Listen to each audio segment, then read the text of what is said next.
আচ্ছা মোহতারাম, আরেকটা জিনিস জানতে চাচ্ছি, সেটা হলো যে অনেকেই বলে থাকেন যে আপনাদের এই কার্যক্রম যদি দিনের জন্য হয়ে থাকে তাহলে আপনাদের এখানে যে একটা চার্জের সিস্টেম আছে, তাহলে এটা কেন? এটা কি আসলে দিনের সঙ্গে সাংঘর্ষিক না? জি, প্রথম বিষয় হলো চার্জ নেওয়া এটা কোনো সময় দিনী কাজের জন্য প্রতিবন্ধক না। আমাদের দেশে অনেক মাদ্রাসা আছে, তো যেখানে মাদ্রাসা থেকে ছাত্ররা ইলম শিখে, সেখানে তো বেশিরভাগ মাদ্রাসায় তারা একটা সার্ভিস চার্জ দিয়ে এরপরে ইলম শিখে। এটাকে তো কেউ এটা এটা বলে না যে এখানে দিনের কাজ হচ্ছে না। আমাদের দেশে গ্রামীণ ফোন আছে, বাংলা লিংক আছে, এই সবগুলো থেকেই আপনার কিন্তু চার্জ নেওয়া হয়। আমরা ফোনে কথা বলি, তারা সেবা দেয়, এটার জন্য চার্জ নেই। আমাদের দেশে অনেক সরকারি সেবা আছে, ওটার জন্য তো চার্জ নেওয়া হয়। আমাদের এখানে যে কাজ, সেই কাজের জন্য মৌলিকভাবে কোনো চার্জ নাই। কারণ আমরা আমাদের মুফতি সাহেব যেগুলো বয়ান করেন, এগুলো তো মানুষ ফ্রি শুনে, সেটার জন্য তো কোনো টাকা নেওয়া হচ্ছে না। অনেক লেখা উনি পোস্ট করেন, সেগুলো তো মানুষ ফ্রি দেখে, সেটার জন্য তো কোনো চার্জ নাই। তবে আমাদের এখান থেকে যখন কেউ কোনো সেবা নেয়, সেবা নেওয়ার জন্য অবশ্যই চার্জ আছে। সেই চার্জ কতটুক সেটাও আমাদের ওয়েবসাইটে সুস্পষ্টভাবে দেওয়া আছে। কোনোদিন কোনো ব্যক্তি এটা বলতে পারবে না যে ওইখানে যা দেওয়া আছে তার চেয়ে 1 টাকা বেশি দাবি করা হয়েছে। এখন আমাদের এখান থেকে যারা সেবা নেবেন তারা স্বাভাবিকভাবে ওই চার্জ দিবেন। ধরেন একটা প্রতিষ্ঠান, এটা যদি চার্জ থেকে বের হয়ে যায় তাহলে প্রতিষ্ঠান চলবে কিভাবে? আমার তো চার্জ কোনো সময় দিনী কাজের জন্য প্রতিবন্ধক না। আরেকটা কথা, সেটা হচ্ছে যে আপনাদের এখানে ঢোকার সঙ্গে সঙ্গেই নাকি এন্ট্রি ফি দিতে হয়, এবং মানে টাকা ছাড়া আপনারা কোনো কাজ করেন না, এই বিষয়টা? দেখেন, আমাদের অনেক কাজ এমন আছে যেগুলো আমরা ফ্রি করি। যেমন দেশ বিদেশ থেকে অনেক মানুষ আমাদেরকে মাসালা জিজ্ঞেস করেন, অনেকে ফোনে জিজ্ঞেস করেন, সেগুলো তো আমরা ফ্রি উত্তর দিই। তবে কিছু কিছু কাজ এমন আছে যেটার জন্য আমরা চার্জ দিই। এর মধ্যে একটা হলো কাউন্সিলিং ফি। এখানে কাউন্সিলিং ফি কার থেকে নেওয়া হয়? যে সদস্য হইতে আসে না, জানতে আসছে। তো একজন ব্যক্তি যখন এখানে জানতে আসবে, তার জন্য আমাদের অনেক ব্যবস্থাপনার বিষয় থাকে। প্রথমে চার্জটা নেওয়া হতো না। তখন দেখা যেত আমাদের এখানে দেশের বিভিন্ন প্রত্যন্ত অঞ্চল থেকে 8-10 জন মানুষ আমাদের সাথে কথা বলতে আসছে। তখন 2-1 জন এমন লোক যাদের কোনো কাজ নাই এখানে এসে আমাদের সময় নষ্ট করত। অনেক আজাইরা লোক এখানে আসতো। তখন আমরা এই চার্জের সিস্টেম করেছি, যাতে করে একান্ত যাদের প্রয়োজন তারাই যেন আসে। কারণ চার্জ তো মানুষ ওই জায়গায় দেয় যে জায়গায় তার প্রয়োজন আছে। এখন ওই আজাইরা লোকের সাথে কথা বলতে গিয়ে দেখা যেত যারা আমাদের মৌলিক মেহমান, যারা দূর থেকে আমাদের সাথে কথা বলতে আসছেন, তাদেরকে আমরা সময় দিতে পারছি। এটার জন্য আমরা এই নিয়মটা করেছি। মোহতারাম, সর্বশেষ প্রশ্ন আমরা আপনার কাছে জানতে চাচ্ছি যে সম্প্রতিকালে মুফতি মামুন রশিদ কাসেমী সাহেবের সাবেক স্ত্রী যে একটি কথা তুলেছেন আপনাদের আইএমবিকে ঘিরে, যে উনিও দাবি করেছেন এটা পতিতালয়, এই বিষয়ে আসলে আপনি কিভাবে দেখছেন? জি, প্রথম প্রসঙ্গ হলো আপনার মুফতি সাহেব, ওনার যত অভিযোগ ছিল এ বিষয়ে তো উনি নিজেই ব্যক্তিগতভাবে সবগুলোর উত্তর দিয়েছেন। তো উনি যে ওই নারী পতিতালয় বলেছেন বা আরো কন্ট্রাক্টে বিয়ে এই ধরনের কথা বলেছেন, তো এখানে সর্বপ্রথম আমার জানা মতে ওনার মা, যিনি একজন বিধবা নারী ছিলেন, তার বিয়ে হয়েছে। তো যদি এটাকে পতিতালয় বলেন তাহলে সর্বপ্রথম বিয়ে তো ওনার মায়ের হয়েছে, এবং আমার জানা মতে এখনো পর্যন্ত তাদের সম্পর্ক বহাল আছে, দাম্পত্য জীবনের সম্পর্ক বহাল আছে। তার মানে কি উনি ওনার মাকে সর্বপ্রথম পতিতা বলতে চান? আবার দেখা গেছে এই নারীর বিয়ে হয়েছে, বিয়ের পরে প্রায় 1 বছরের উপর আমাদের মুফতি সাহেবের সাথে ওনার সম্পর্ক ছিল। তো এর মধ্যে স্বাভাবিকভাবে পারিবারিকভাবে মুফতি সাহেবের সাথে ওনার কি ঘটে এটা তো আর আমরা কেউ জানি না, এটা তো একমাত্র আল্লাহ তাআলাই জানে। তবে হুজুর এমনি সাধারণত উনি ওনার কোনো স্ত্রীকে, আমরা আসার পরে তো ওনাকেই শুধু তালাক দিয়েছেন। তো ওনাকে যে তালাক দিয়েছেন সেটা অবশ্য উনি কখনো এটা বলার কথা না, তারপরেও উনি আমাদেরকে বলেছেন যে আমাদের মানে উনি প্রথম ওনার স্ত্রীকে 1 তালাক দিয়েছেন সংশোধনের নিয়তে। এই নারী পরবর্তীতে আনুগত্য স্বীকার করেছে, বলছে ঠিক হয়ে যাবে। এরপরে উনি আবার সংসার শুরু করেছে, এরপরে আবার উল্টাপাল্টা শুরু হয়েছে। তখন আবার সতর্কতার জন্য 1 তালাক দিয়েছে। এভাবে ইহসানের সাথে সময় দিয়ে দিয়ে উনি সংশোধনের চেষ্টা করেছেন, এবং সংশোধন করার যখন এই নারী সংশোধন হয় নাই, তখন সর্বশেষ তালাক হয়েছে। তালাক হওয়ার পরে এই নারী এখানে ইদ্যত পালন করেছে। এরপরে আমরা এতটুকু শুনেছি যে উনি বিভিন্ন জনকে বলেছে যে প্রয়োজনের জন্য মুফতি সাহেব ওনাকে হিল্লা করে হলেও গ্রহণ করে। তো একজন নারী সে যদি আসলে নির্যাতিত হয়, তাহলে সে হিল্লার আবেদন করবে কেন? নির্যাতিত হলে তো আর হিল্লার আবেদন করার প্রসঙ্গ নেই। আবার উনি যদি কোনো কারণে স্ত্রী থাকা অবস্থায় উনি অভিযোগগুলো করতো, তাহলে এটা একটা শোনার প্রসঙ্গ থাকতো। স্ত্রী নাই, তালাক হয়েছে, ইদ্যত পালনের পরে উনি বিভিন্ন ধরনের কথাবার্তা বলতেছে। আমাদের দেশে তো বউ থাকা অবস্থায় বিভিন্ন ধরনের অভিযোগ করে, আর যখন তালাক হয় তখন তো স্বাভাবিকভাবে এক পরিবার আর এক পরিবারের মধ্যে শত্রুতা তৈরি হয়। অনেক সময় শত্রুতাগুলো বংশানুক্রমে প্রজন্মের পর প্রজন্ম এগুলো লালন করে, এবং ওই তার পরদাদিকে তালাক দিছিল, এই জন্য এখনো পর্যন্ত শত্রুতা চলে। তো আমাদের দেশে তালাকটাকে তো এরকম ভয়ঙ্কর রূপে দেখা হয়, যার কারণে তালাক হওয়ার পরে একজন আরেকজনের শত্রুতার সুরূপ আচরণ শুরু করে। তো এই নারী যে কথাগুলো বলেন যে হালাল পতিতালয়, তাহলে তো এখনো পর্যন্ত উনি ওনার মাকে সর্বপ্রথম পতিতালয় বলছেন। আবার এই নারী কথা কেন্দ্র করে যারা কোনো ধরনের তাহকিক ছাড়া বলেন, তারাও কি একটা বিয়েকে পতিতাবৃত্তি বলতে চান? যদি বিয়েকে ওনারা পতিতাবৃত্তি বলেন, তাহলে উনি যে বিয়ে করেছেন, তাহলে উনি কি করেন? উনিও কি পতিতালয়ে যান? তো উনার মায়ের বিয়ে হয়েছে, ওনার দাদির বিয়ে হয়েছে, ওনার নানির বিয়ে হয়েছে। এই বিয়েকে পতিতাবৃত্তি যারা বলে, একটা হালালকে তারা হারাম বলে, হারামের সাথে তুলনা দেয়। তার ইমানের বিষয়টা কি, সেটা তো উনার নিজের কোরআন হাদিস পড়া উচিত, না হলে আলেমদের কাছ থেকে শোনা উচিত। আরেকটা প্রশ্ন, সেটা হচ্ছে দীর্ঘদিন আপনি মুফতি মামুনুর রশিদ কাসেমী সাহেবের সাথে আছেন এবং খুব কাছ থেকে তাকে দেখছেন। ব্যক্তি মামুনুর রশিদ কাসেমী সাহেব হুজুরকে আপনি কিভাবে পেয়েছেন?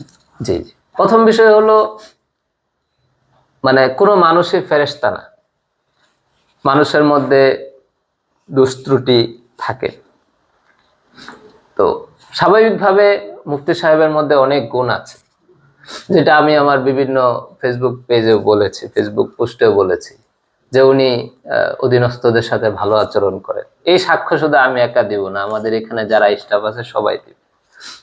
উনি ছাত্রদের সাথে খুবই অমায়িক আচরণ করেন, ছাত্রদের বিষয়গুলো খুব দেখভাল করেন। এখন পারিবারিক জীবন সম্পর্কে তো আমরা বিস্তারিত কিছু বলতে পারবো না, কারণ এটা একমাত্র আল্লাহ তাআলা জানেন, এটা অন্দরমহলের বিষয়। আমরা তো সবাই পর্দা মেনটেন করে চলি, যখন পর্দা করে চলি তখন ঘরের মধ্যে কি হয় সে বিষয়ে একমাত্র আল্লাহ তাআলাই ভালো জানেন এবং সংশ্লিষ্ট ব্যক্তি বলতে পারবে। তবে আমরা এটা সুধারণা পোষণ করি, যেহেতু মুফতি সাহেব আমাদের সাথে সুসম্পর্ক রাখেন, ভালো আচরণ করেন, অবশ্যই তিনি তো স্ত্রীর সাথেও ভালো আচরণ করেন। আমরা সত্যপ্রকাশ টিম থেকে আইএমবির প্রধান কার্যালয়ের কর্মকর্তাদের সঙ্গে সাক্ষাৎকার নিলাম। এবারে আমরা একে একে ইনশাআল্লাহ আপনাদের সামনে আরো যারা স্টাফ রয়েছেন তাদের সাক্ষাৎকার নেওয়ার চেষ্টা করব। সে পর্যন্ত আমাদের এখানে আরো দুটো অফিস আছে, আমরা দেখেছি। তো আমরা এসেছিলাম শুধুমাত্র আইএমবি কে কেন্দ্র করে, কিন্তু আসার পরে দেখছি যে বিভিন্ন লোগো। আসলে এটার মানেটা কি? জি, এগুলো হলো আমাদের আশুরিয়া ফাউন্ডেশনের অধীনে অনেকগুলো জনকল্যাণমূলক কাজ হয়। এর মধ্যে আপনার আইএমবি আছে, এরপরে গরিব ও সুবিধা বঞ্চিত পরিবারের মেয়েদের বিয়েতে আর্থিক ও সামগ্রিক, আরেকটা হলো রক্ত। আপনারা বিস্তারিত জানতে হলে আমাদের আশুরিয়া ফাউন্ডেশনের যে ফেসবুক পেজ আছে, এখানে বিস্তারিত ডিটেলস দেওয়া আছে। মৌলিকভাবে আমাদের এই রক্তদান কর্মসূচি এটা এখনো চালু আছে। অনেক ভাই আমাদের কাছে রক্ত সংগ্রহের জন্য যোগাযোগ করেন, আবার অনেকে রক্ত দেওয়ার জন্য যোগাযোগ করেন। তো যারা যোগাযোগ করেন রক্ত দেওয়ার জন্য, তাদেরটা আমরা নোট করে রাখি। এরপরে যারা যোগাযোগ করেন তাদেরকে আমরা যোগাযোগ করিয়ে দেই। এর মাধ্যমে আলহামদুলিল্লাহ অনেক মানুষের উপকার হচ্ছে। এর বাইরে বিভিন্ন সময় প্রাকৃতিক বিভিন্ন দুর্যোগ চলে, ওই সময়টাতেও আমরা আমাদের সাধ্য অনুযায়ী বিভিন্ন জায়গায় ত্রাণ সামগ্রী বিতরণ ইত্যাদি কর্মসূচি এটা আমরা চলমান রাখি। আল্লাহ তাআলা আপনাদের কার্যক্রম আসলে বিমোহিত করার মতোই সামাজিক যে কার্যক্রমগুলো রয়েছে, আল্লাহ তাআলা আপনাদের মাধ্যমে যেই সুবিধা বঞ্চিত বা ছাত্র বা বিভিন্ন সামাজিক কর্মকাণ্ডের সাথে আপনারা জড়িত আছেন, আল্লাহ তাআলা আপনাদের আরো সামনে বাড়িয়ে নিক সেই কামনাই করছি।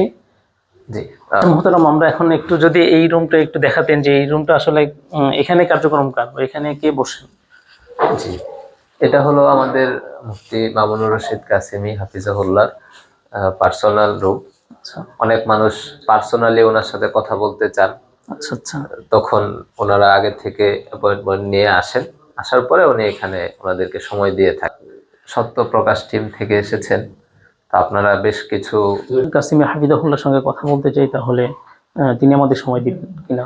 জি জি, তিনি অবশ্যই সময় দিবেন।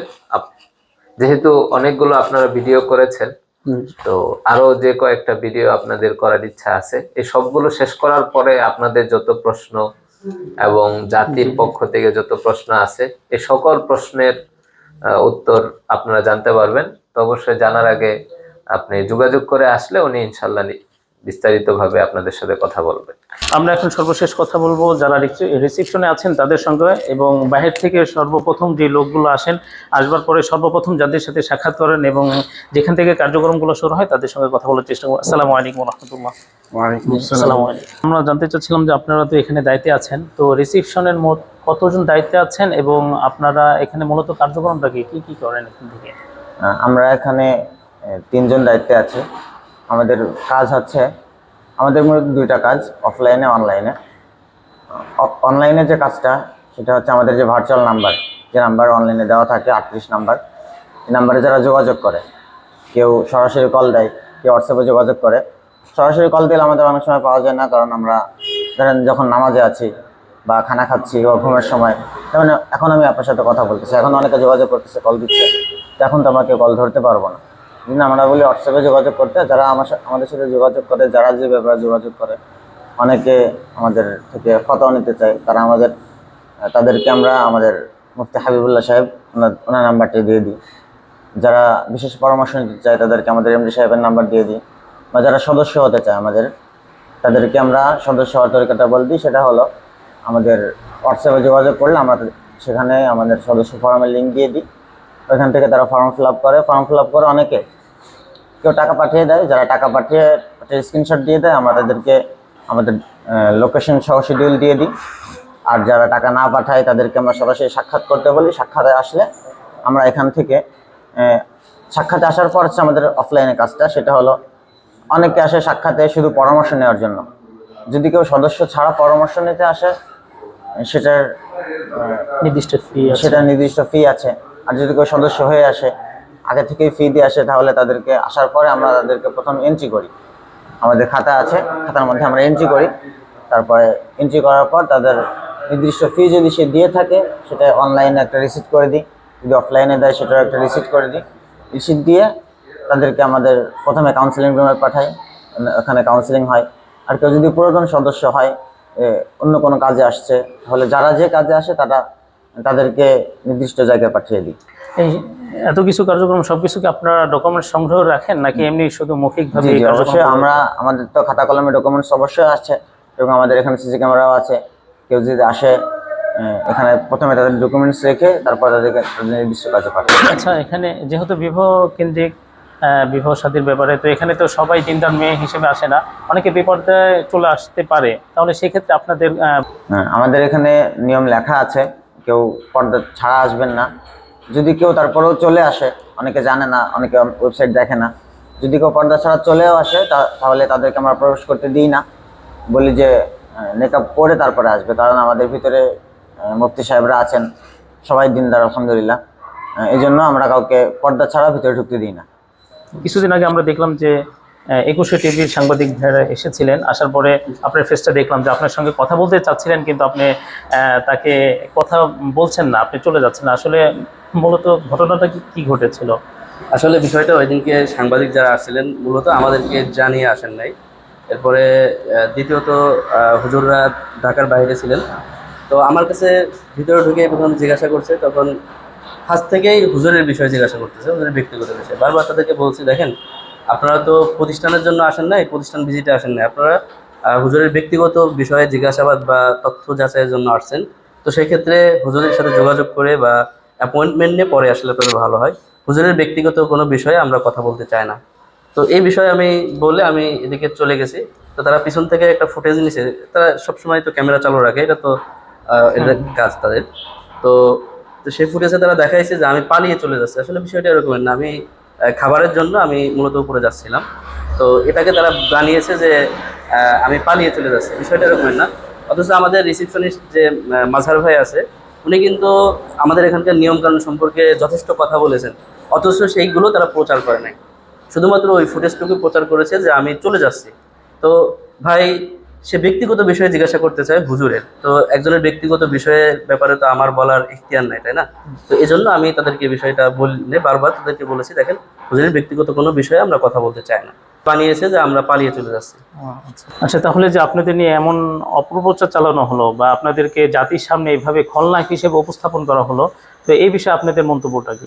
আসলে এই বিষয়ের দেখেন, বাহিরে যে এত ধরনের অপকর্ম চলতেছে, পতিতালয়, এরপরে বিভিন্ন আবাসিক হোটেলে অপকর্মগুলো চলতেছে, এগুলোর বিরুদ্ধে তাদের তেমন কোনো মাথা ব্যথা নেই। কিন্তু আমরা সামাজিকভাবে সামাজিক যে কাজগুলো আছে, বিধবা অসহায় নারীদের, এটা কিন্তু আল্লাহ রাসূল সাল্লাল্লাহু আলাইহি ওয়াসাল্লামের জীবনের একটা পার্ট।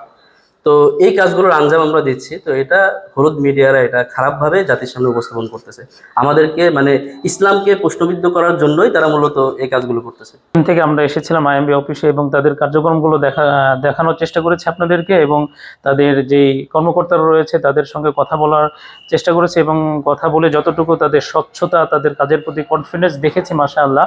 তো কিছুদিন আগে যে আমরা মিডিয়ার মাধ্যমে যে আইএমবিকে নিয়ে অপপ্রচার চালানো হয়েছিল, যে বিভ্রান্তি ছড়ানো হয়েছিল, তার সিকিভাগও এখানে এসে তার সত্যতা আমরা খুঁজে পাইনি।